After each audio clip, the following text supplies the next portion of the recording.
PSL चल रहा है और आईपीएल भी चल रहा है। दोनों मैचेस आई थिंक बहुत जबरदस्त हुए हैं। पीएसएल वाला मैच भी आई थिंक जो था लास्ट ओवर तक जिस तरह से गया है, और आई थिंक कह सकते हैं कि one of the best matches थे आईपीएल में भी और पीएसएल में भी। खैर पहले हम पीएसएल में जो मैच हुआ है उसकी बात करते हैं। इस्लामाबाद वर्सेस कोयटा का आज मैच था और कोयटा टॉस जीता और बॉलिंग का फैसला किया था।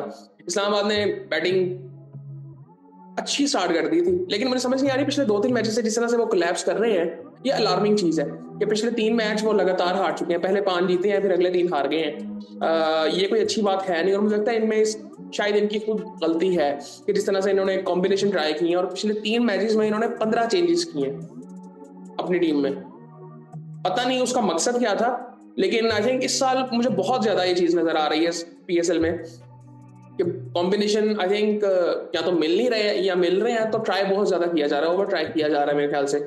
सो आज भी काफी ज्यादा चेंजेस थे उसमें। खैर इस्लामाबाद ने पहले बैटिंग की। साइफुद्दीन फरहान ने आज फिर अच्छी इनिंग खेली, 39 रन की 24 बॉलों में 4 छक्के लगाए, 2 चौके लगाए। काइल मेयर्स शुरू में डॉट बॉल्स काफी खेल जाता है, लेकिन आई थिंक ये उसको हमने देखा हुआ है, जबरदस्त प्लेयर है। लेकिन आगे जाके कॉम्बिनेशन बनाएंगे क्या? आज एंड्री गोस नीचे खेल रहा था मिड ऑर्डर में, पहले वो टॉप ऑर्डर में खेलता रहा एज ओपनर। सो मुझे नहीं पता इनकी प्लेइंग 11 जो फाइनल बनेगी वो आने वाले मैचेस के लिए क्या होगी। लेकिन आई थिंक इनको अब देखना पड़ेगा। मेरे ख्याल से अब 2 मैचेस रह गए, अब इनको सीरियसली देखना पड़ेगा, क्योंकि अब वो एक जेल करने वाली बात भी होती है कि टीम जेल करे। खैर सलमान आगा आज कैप्टन थे, कॉलिन मुनरो भी जल्दी आउट हो गए थे, सलमान आगा भी जल्दी आउट हो गए थे, एंड्री गोस 8 रन बना के आउट हो गया था। फिर नीचे से आके मोहम्मद नवाज ने 49 रन की इनिंग खेली, जिसकी बदौलत इन्होंने 157 रन बना लिए, वरना अदरवाइज और आखिरी 5 ओवरों में थे इन्होंने रन बनाए थे 50 से ज्यादा, जिसकी वजह से वहां तक पहुंच गए, वरना ये 100 के राउंड अबाउट आउट हो रहे थे। और ये कोलैप्स था एक किस्म का। इनके फॉलो विकेट्स की अगर बात करें तो पहली 58 पे गिरती है और उस वक्त 6 ओवर हुए होते हैं। पहली 58 पे गिरती है, उसके बाद दूसरी विकेट गिरती है 70 पे, तो 9वां ओवर होता है। सो आप यहां से आप अंदाजा लगा लें कि वो 6वां ओवर था और ये 9वां ओवर था। ये 3 ओवरों में सिर्फ ये 8-10 रन बने हैं और दूसरा आउट हो गया था। फिर तीसरा आउट भी 70 पे हो जाता है, चौथा आउट 77 पे हो जाता है और 10 ओवर हो चुके होते हैं। सो यहां से आप अंदाजा लगा सकते हैं कि किस तरह से कोलैप्स किया है। 5वां आउट 91 पे हो जाता है, 6वां भी 91 पे हो जाता है, 7वां 130 पे होता है, फिर 8वां 156 पे होता है, फिर 9वां 157 पे होता है, और किसी तरह ये 157 तक पहुंच जाते हैं। नवाज की अच्छी इनिंग थी। नवाज की भी अगर बात करें तो उसने 5 छक्के लगाए, 1 चौका लगाया और 34 बॉलों में उसने 49 रन बनाए। जेसन होल्डर ने 14 रन बनाए, 10 रन बनाए हैदर अली ने। अब इनकी बैटिंग तो काफी लंबी थी, बट आई थिंक जिस तरह से मैं दोनों तरफ से कहूंगा कि दोनों टीमों ने बैटिंग भी बुरी की है। जिस तरह कोयटा भी बैटिंग कर रहा था, एक टाइम पे आपको 60 बॉलों में 70 रन चाहिए, तो आराम से मैच बना हुआ था। वहां से मैच इतना मुश्किल हो गया कि एंड पे हमने देखा फिर किस तरह से मतलब कितना क्लोज चला गया था मैच। और लक भी मैं कहूंगा कि लक का बहुत बड़ा हाथ था आज कोयटा के साथ, जिस तरह से 3 कैच छूटे आखिरी ओवर में। सो खैर बॉलिंग की अगर बात करें कोयटा की, तो काइल जेमिसन ने 35 रन दिए 4 ओवरों में, 1 आउट किया। खुरम शहजाद ने 4 ओवरों में 29 रन देके 1 आउट किया। मोहम्मद वसीम ने 4 ओवरों में 33 रन देके कोई आउट नहीं किया। फहीम अशरफ ने आज फिर 4 आउट किए 25 रन देके 3 ओवरों में। अबरार अहमद ने 4 ओवरों में 29 रन दिए, 1 आउट किया। सऊद शकील ने 1 ओवर किया, 4 रन दिए और 1 आउट किया। सो उसके बाद कोयटा जब बैटिंग के लिए आता है तो सऊद शकील जल्दी आउट हो जाते हैं। आज फिर कोई इतना खास टूर्नामेंट जा नहीं रहा इनका। फिर नैलन ने 20 रन बनाए, 13 बॉलों में 1 छक्का लगाया, 2 चौके लगाए। राइली डूसो अच्छी इनिंग खेल रहे थे, बट आई थिंक वो रन बनता ही नहीं था जिस तरह से वो रन आउट हुए थे, और वो इनकी अपनी खुद की गलती थी। और उस शॉट में रन आई थिंक बनता ही नहीं था। 27 रन बना के वो आउट हुए 24 बॉलों में, 4 चौके उन्होंने लगाए। हसन नवाज ने 64 रन बनाए, एंड तक वो खड़े रहे और अच्छी इनिंग थी हसन नवाज की, बट एंड में इनके साथ लक काफी ज्यादा थी। हसीबुल्लाह आज खेल रहे थे, मार्क चैपमैन भी जल्दी आउट हो गए थे। हसीबुल्लाह ने 7 रन बनाए, फहीम अशरफ ने 6 रन बनाए, काइल जेमिसन ने 3 रन बनाए, 16 रन एंड पे वसीम ने बनाए, मोहम्मद वसीम ने।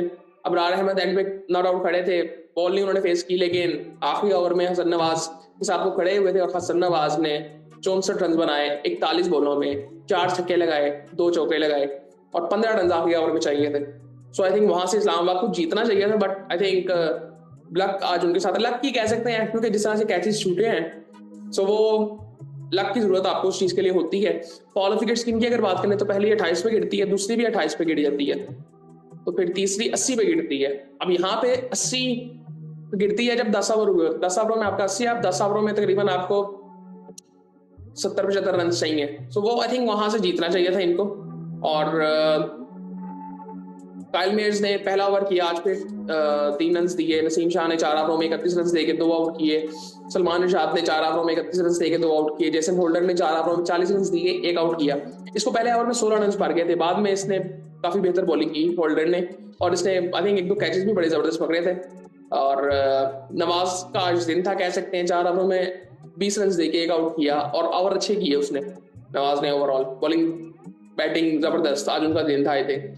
और आज मुझे एक चीज जो नजर आई कि उन पर जिम्मेदारी डाली गई, और यही चीज की कमी थी पहले मुझे, जो बेसिकली हम पहले बात करते रहे हैं कि बाबर रिजवान जितवा देते थे मैच, या तो बहुत लंबा वो खेल जाते थे, किसी को नीचे मौका ही नहीं मिलता था, तो वो प्रेशर कभी इन पे पड़ा ही नहीं है, कई प्लेयर्स में नहीं पड़ा। सो इन पे आई थिंक अब वो ये चीजें, आई थिंक T20 में स्पेशली हर प्लेयर को आजादी देनी चाहिए कि तुम जाके अपने तरीके से गेम खेलो और जितवाओ। सो वो चीज आई थिंक, वो फ्रीडम जो है वो यहाँ पे इनके पास था, और अच्छा दिन था उनके लिए। बट विनिंग साइड पे आज थे नहीं।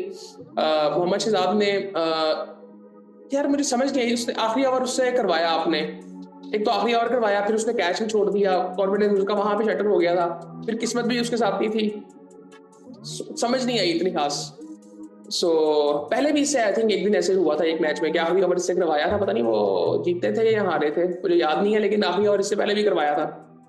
सो वो 16 रन इसने खा लिए थे उसमें 5 बॉलों में। सो ये सूरत हाल हुई थी क्वेटा और इस्लामाबाद के मैच की। टेबल अब काफी इंटरेस्टिंग होता जा रहा है, क्योंकि इस्लामाबाद 3 मैचेस हार चुकी है। टेबल की अगर हम बात करें इस वक्त, तो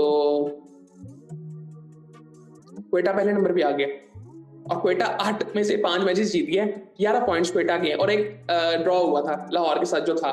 सो क्वेटा पहले नंबर पे आ गया, दूसरे नंबर पे इस्लामाबाद है 10 पॉइंट्स के साथ। सो अब वो शक्ल जो है ना वो पकड़नी शुरू कर रहा है। और इसके बाद अब लाहौर, अब क्वेटा, इस्लामाबाद के भी 2 मैचेस पड़े हैं, क्वेटा के भी 2 मैचेस पड़े हैं, लाहौर के भी 2 मैचेस पड़े हैं। सो कराची के 3 मैचेस पड़े हैं, और पिशावर के 3 मैचेस पड़े हैं, 2 मैचेस पड़े हैं मुल्तान के। मुल्तान तो बाहर हो चुका हुआ है, बट आई थिंक अब सीरियस हो गया सब कुछ। अब ये जो 4 टीमें है ना, इस्लामाबाद, लाहौर, कराची और पिशावर, इनका आपस में मैच है, कल भी बड़ा इंपॉर्टेंट मैच है। और कल जो मैच जीतेगा ना, आई थिंक वो बड़ा उसके लिए बेहतर हो जाएगा, चांस उसके हो जाएंगे कि कौन आगे जाएगा कौन नहीं जाएगा। कल का मैच बड़ा इंपॉर्टेंट है, लाहौर कराची का मैच है, और मैंने सुना कि कल की टिकटें सारी बिकी हुई हैं। सो आई थिंक देखते हैं, कमेंटेटर्स बात कर रहे थे कि कल की सारी टिकटें बिकी हुई हैं, तो देखते हैं कल क्या होता है, और बाकी फिर आपसे बाद में बात होती है।